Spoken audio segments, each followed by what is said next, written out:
আগামী সংসদ নির্বাচন ও গণভোটের প্রস্তুতি সম্পর্কে প্রধান উপদেষ্টা প্রফেসর মোহাম্মদ ইউনূসকে অবহিত করেছেন প্রধান নির্বাচন কমিশনার সিইসি এএমএম নাসিরউদ্দিন।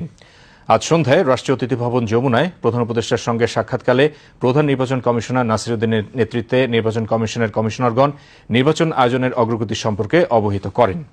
বৈঠকে সিইসি নাসিরউদ্দিন জানান, নির্বাচন আয়োজনের ক্ষেত্রে সব ধরনের প্রস্তুতি সঠিক ও সুন্দরভাবে এগোচ্ছে এবং ফেব্রুয়ারির প্রথমার্ধে জাতীয় নির্বাচন ও একই দিনে গণভোট আয়োজনের জন্য কমিশন সম্পূর্ণ প্রস্তুত।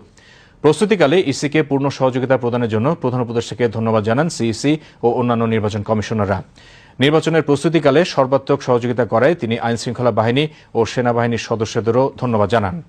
সিইসি বলেন, ইতিমধ্যে নাগরিকরা নির্বাচনী কর্মকাণ্ডে নিজেদের সম্পৃক্ত করেছেন, যা দেশে নির্বাচনী আমেজ সৃষ্টি করেছে।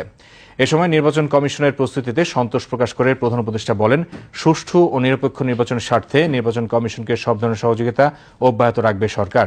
তিনি বলেন, জাতির জন্য প্রতীক্ষিত এই নির্বাচনে চালকের আসনে রয়েছেন নির্বাচন কমিশন। প্রধান উপদেষ্টা বলেন, জাতিকে একটি সুন্দর নির্বাচন দিতে অন্তর্বর্তীকালীন সরকার প্রতিশ্রুতিবদ্ধ।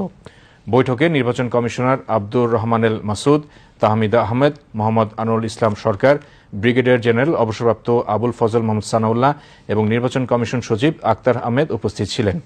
অপরদিকে জাতীয় নিরাপত্তা উপদেষ্টা ড খলিলুর রহমান এবং প্রধান উপদেষ্টার মুখ্য সচিব এম সিরাজউদ্দিন মিয়া বৈঠকে উপস্থিত ছিলেন।